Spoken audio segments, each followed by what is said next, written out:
Hello there guys, Harry here, and today I'm going to start a new series called Harry's Nostalgia, where I talk about obscure video games, popular ones, and basically anything that interests me. So today I'm going to talk about 3 different video games related to Inspector Gadget that were released on the PlayStation line of consoles. Gadget's Crazy Maze, Mad Robots Invasion, and Gadget and the Gadgetinis. And, yeah. For some reason, a French company called Light & Shadow Production ended up getting the rights to make Inspector Gadget games, and outside of Gadget's Crazy Maze, the other 2 were only released in Europe and never gotten a North America release, and most of the European PS2 titles made by third parties are shovelware, so you'd be expecting these games to be lame tie-ins to the show, in which they are. So the first game in this selection is, of course, Gadget's Crazy Maze, released in 2001, published by Ubisoft and developed by Vision Media. So the story of this game is that Brain and Penny are kidnapped by mad agents, and Gadget has to save them by moving diamonds and other objects so that they can match, and avoiding enemies and mad agents along the way. So, judging from what I said, this game has nothing to do with Inspector Gadget outside the fact you play as him and the fact it's got the characters, but it can be passed off as any other puzzle game. The graphics aren't that good for a PS1 title, especially for one that was released in 2001. The F&B cutscenes are terrible.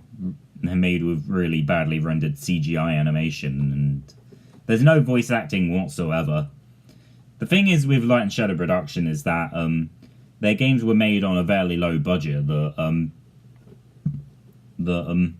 didn't even hire the original voice actors of the shows that they licensed from. Like, they made I think they made an Extreme Ghostbusters game in 2004 on the PS1, very late indeed. That didn't have the voice actors, and neither did this one. So this game is actually quite fun, even though it can get boring very quickly. And it's fairly original, but it still doesn't make it a good game. I only recommend this game to Inspector Gadget fans, but even then they'd be bored to death with this game. I don't recommend it. The next game is Inspector Gadget Mad Robots Invasion, released in 2003, developed by Similis Software and published by Light & Shadow Production under license from Fox Kids Europe and Deke Entertainment. So the story in this game is that the mad agents are once again there, and they go around the world. Unlike Gadget's Crazy Maze, this game has voice acting, but none of the voice cast from Inspector Gadget at the time reprise their roles. In fact, Inspector Gadget's voice in this game is terrible. It doesn't even sound like him.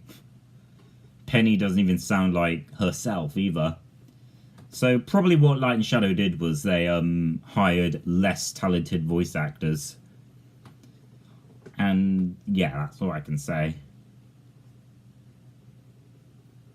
So it's a platformer game with 2D and 3D sections, and Gadget can use his gadgets like the helicopter and extension legs and whatnot. But he actually only has a couple to begin with, which, according to what the story says, Gadget loses all of his gadgets. And the game can get pretty easy and pretty hard at the same time, so there's no major difficulty whatsoever with the game. The game's quite buggy as well. And so, what I mean by that is, like, if Gadget dies, he doesn't have any eyes or any mouth, and and just indentations in his face where they could have been, so, yeah. And the music is fairly mediocre as well. This game sucks. Don't play this, please. And then last but not least is Gadget and the Gadgetinis, developed by EKO software and published by Hip Games. So this was made after Hip Games bought out Light and Shadow Production, and so we get this game. Why does this game exist? I don't know. So basically in this game, it's the same old story. The mad robots, whatever, target around the world, and so Gadget and his Gadgetinis must stop them. So in the game, you play as Inspector Gadget, or literally Gadget as he's known in Gadget and the Gadgetinis, and he uses his gadgets to gain items and whatnot in this 3D platformer. And he can also upgrade his Go-Go Gadget Punch and whatnot. And you can even play as the Gadgetinis in their own levels, which you... Fidget and Digit, they are. I don't know which one is Fidget or Digit, because I've forgotten, but one of them is a shooting stage, and the other I've forgotten already. And there's also a couple of bosses, but the game... even though this game's quite easy, it's actually quite difficult to try and fight the bosses, because you need to know a specific pattern with them. So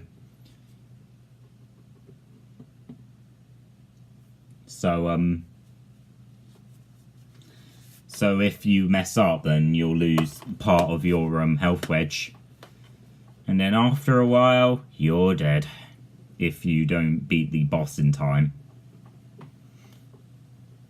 So the voice acting is sort of okay, even though none of the voice cast reprised their roles in this either.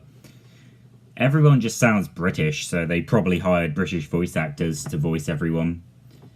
Like, Penny just sounds very British to me. And Gadget's voice can be very annoying as well, even though it's okay, because he'll always say Go-Go Gadget something like Go-Go Gadget Umbrella, or Go-Go Gadget Legs, if he wants to use his extension legs or his umbrella to float in the air.